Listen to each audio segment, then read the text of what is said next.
ઓમ નમઃ શિવાય। રુદ્ર સંહિતા સતીખંડ અધ્યાય 1 સતી ચરિત્ર। નારદે પૂછ્યું, પિતાજી, ભગવાન શંકરની કૃપાથી આપે સર્વ વાત કહી સંભળાવી। હવે આપ મને એ વાત કહો કે જે જીતેન્દ્રિય સદાશિવ પરમ શ્રેષ્ઠ સ્ત્રીની સાથે વિવાહ કરીને કેવી રીતે ગૃહસ્થ થયા? સર્વપ્રથમ દક્ષ પુત્રી સતી તરીકે પ્રસિદ્ધ તે હિમાલયની કન્યા તરીકે કેમ જન્મી? તે પાર્વતી શિવજીને કેવી રીતે પ્રાપ્ત થઈ? સૂત પુરાણીજી કહેવા લાગ્યા, નારદના આ પ્રમાણેના વચનો સાંભળી બ્રહ્માએ કહ્યું કે હે મુનિ શ્રેષ્ઠ, હું તમને સુફળ આપનારી આ કથા કહી સંભળાવું છું, તે સાંભળો। બ્રહ્મા કહેવા લાગ્યા, મારે એક પુત્રી હતી, તેનું નામ સંધ્યા હતું। હું તેનામાં કામ મોહિત થયો। રુદ્રે મને મારા ધર્મનું સ્મરણ કરાવ્યું। મને મારા પુત્રોને તેમને ધિક્કાર્યા, પછી તે તો કૈલાસ ચાલ્યા ગયા। મેં મૂર્ખાઈ કરી તેમની સાથે વેર બાંધ્યું। મેં અને મારા પુત્રોએ તેને મોહિત કરવાનો પ્રયત્ન કર્યો। મારા પ્રયત્નો નિષ્ફળ ગયા ત્યારે હું નિરાશ થયો। પછી શિવ ભક્ત વિષ્ણુએ મને સમજાવ્યો। મેં ઈર્ષા છોડી દીધી, પરંતુ હઠ ન છોડી ફરીથી રુદ્રને મોહિત કરવાને માટે શક્તિનું સેવન કર્યું અને મેં પોતાના પુત્ર દક્ષની અસિકથી વારિણીમાં સતીને ઉત્પન્ન કરાવી। તે દક્ષ સૂતા સતી ઉમા કઠિન તપ કરીને રુદ્રની સ્ત્રી થઈ ગઈ। ત્યારે સંતાનની ઈચ્છાવાળા રુદ્ર મોહિત થઈને રમણ કરવા લાગ્યા। રુદ્રની સાથે ગૃહસ્થાશ્રમમાં કેટલોક સમય પસાર થઈ ગયો। શિવજીની માયાથી દક્ષને ગર્વ ઉત્પન્ન થયો। તે મહાદેવની નિંદા કરવા લાગ્યો। તેમણે વિશાળ યજ્ઞનું આયોજન કર્યું। તેમાં મને, વિષ્ણુને, દેવતાઓને તેમણે નિમંત્ર્યા, પરંતુ પોતાના જમાઈ મહાદેવજીને અને પોતાની દીકરી સતીને ન બોલાવ્યા। છતાં સતી તો પિતાને ત્યાં ગઈ। તેમણે પતિનો ભાગ ન જોયો। પિતા વડે અપમાનને પામેલ સતીએ સર્વની નિંદા કરી પોતાના શરીરનો ત્યાગ કર્યો। આ સાંભળી શિવે ઘણો ક્રોધ કરી જટા ઉખાડી નાખી વીરભદ્રને ઉત્પન્ન કર્યા। વીરભદ્રએ શિવે દક્ષના તથા દેવોના યજ્ઞનો નાશ કરવાની આજ્ઞા આપી। વિષ્ણુને પ્રયત્નપૂર્વક જીતી લઈ દક્ષનું મસ્તક કાપી નાખ્યું તથા તે અગ્નિમાં હોમી દીધું।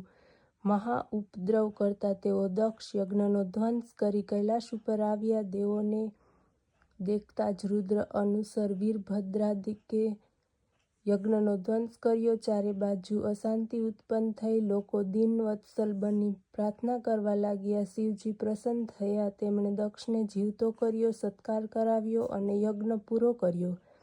સતીના દેહથી ઉત્પન્ન થયેલ જ્વાળા પર્વત ઉપર પડી તે જ્વાળામુખી બનીને પૂજિત થઈ।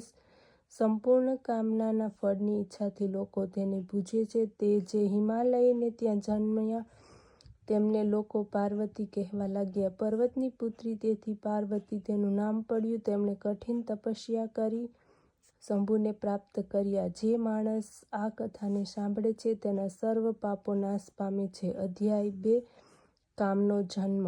સૂત પુરાણીજી કહેવા લાગ્યા, હે નૈમિષારણ્યના નિવાસી ઋષિઓ, બ્રહ્માજીની આવી વાણી સાંભળીને મુનિવર્ય નારદજી ફરીથી પાપનો નાશ કરનારી કથા પૂછવા લાગ્યા।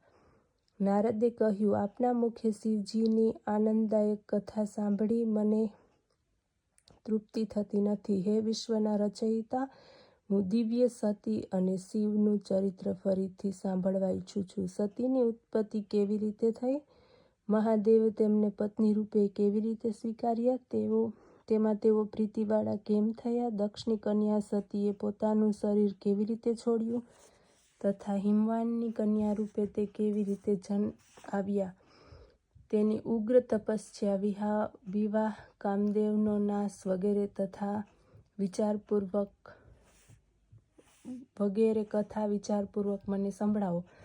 બ્રહ્માએ કહ્યું, હે મુનિરાજ, હવે પાર્વતી અને શિવનું પરમ પવિત્ર ચરિત્ર સાંભળો। પ્રથમ શિવજી તો નિર્ગુણ, નિર્વિકલ્પ, રૂપ રહિત, શક્તિ રહિત, ચિન્માત્ર રૂપે હતા, પરંતુ પછી ઉમાને કારણે સગુણ અને શક્તિમાન થયા। જેમના ડાબા અંગમાંથી વિષ્ણુ અને જમણા અંગમાંથી બ્રહ્મા ઉત્પન્ન થયા।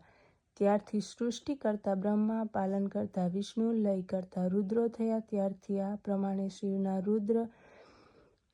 3 રૂપો થયા. હું તો આ 3 રૂપને ભજું છું. તેમની આરાધનાથી સુરાસુર સહિત મનુષ્ય વગેરેની સૃષ્ટિ કરવા લાગ્યો. મેં જ બધા પ્રજાપતિને ઉત્પન્ન કર્યા. મરીચી, અત્રિ, પુલહ, પુલત્સ્ય, અંગિરસ, કર્તુ, વશિષ્ઠ, નારદ, દક્ષ તથા ભૃગુને મેં જ ઉત્પન્ન કર્યા. તે જ સમયે મારા મનમાંથી એક સુંદર કન્યા ઉત્પન્ન થઈ. સાયંકાળની સંધ્યાની જેવી સુંદર, શુભ્રુ તથા મનોહર રૂપથી લોકોને તે મોહ પમાડતી. તેનું નામ સંધ્યા પડ્યું.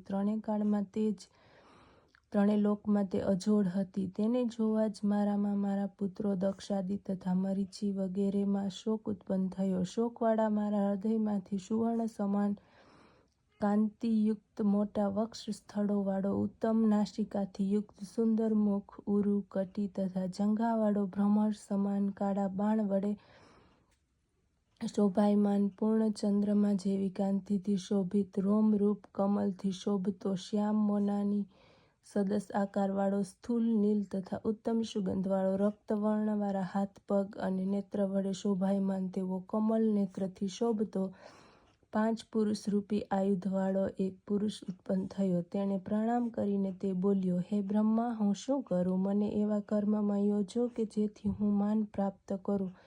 અભિમાનને યોગ્ય સ્થાનરૂપી મારી પત્ની છે. હે 3 લોકના ઈષ્ટ, જગતના પતિ તથા સૃષ્ટિ પિતા, મને મારું કાર્ય કહો.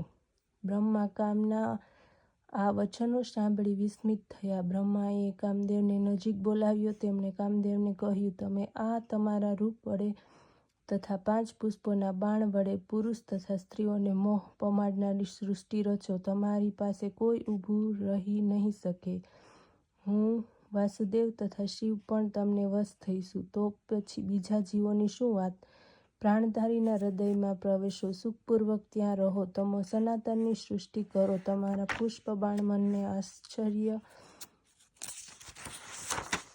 આપનારો થશે. આ સૃષ્ટિને ચલાવનારું કર્મ મેં તમને કહ્યું. તમારા બાણ સુખ અને પ્રાણીઓની મદદ આપનારા થશે. મારા પુત્રો પણ તમારા નામનું સ્મરણ કરશે. આમ કહી બ્રહ્માજી કમલાસન ઉપર મૌન બેસી ગયા. અધ્યાય 3. બ્રહ્માને કામનો શાપ. મુનિઓ અને બ્રહ્માના પુત્રો મરીચી વગેરે ઋષિઓએ કામને માન આપ્યા, તેને સ્થાન આપ્યા. ઋષિઓએ કહ્યું કે મારા તેમજ બ્રહ્માના ચિત્તનું મંથન કર્યું, તેથી તમે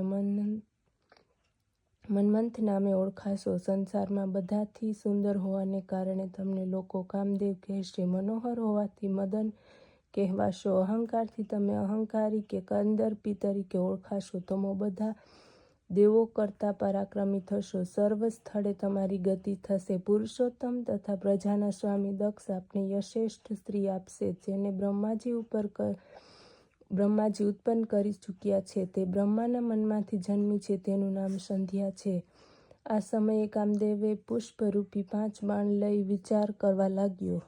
રોચન, હર્ષણ, મોહન, શોષણ તથા મરણ, આ 5 બાણ મુનિઓના ચિત્તને મોહ પમાડનાર છે. સનાતન જે કાર્ય બ્રહ્માએ મને સોંપ્યું છે તેની તો પરીક્ષા કરવી જ જોઈએ. કામદેવ આમ વિચારી પોતાના બાણનો પ્રયોગ મુનિઓ ઉપર કર્યો. આ પુષ્પ ધ્વાનાએ 5 બાણનો ઉપયોગથી બ્રહ્મા વગેરેના મન હરી લીધા. બ્રહ્મા અને મુનિઓ મોહ પામ્યા, વિકારવાળા થયા.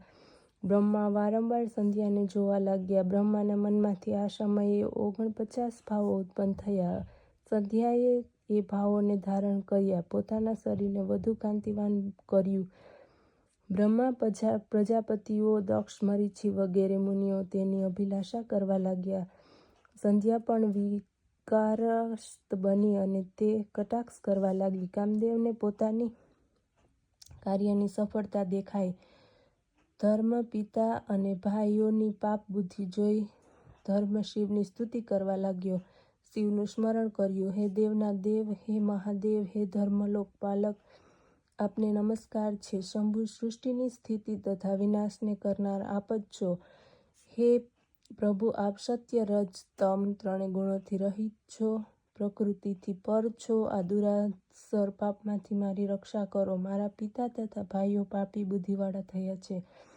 ધર્મ જ્યારે સ્તુતિ કરતો હોય ત્યારે બ્રહ્મા શિવની પાસે ગયા. શિવે બ્રહ્માને જોયા. તે હસવા લાગ્યા. બ્રહ્મા લજાવાળા થઈ નીચે જોવા લાગ્યા. શિવે બ્રહ્માને કહ્યું, કન્યાને જોઈને આપના મનમાં કેમ કામદેવ પ્રગટ થયો? આ વાત વેદ જાણનાર આપને યોગ્ય નથી. માતા, બહેન, ભાઈની સ્ત્રીની જેમ જ કન્યાને જાણવી, તેની તરફ ભૂલેચૂકે પણ કુદ્રષ્ટિ કરવી નહીં. આપના જેવો પુરુષ જે વેદમુખ છે તે આ વાત ન સમજી શક્યો?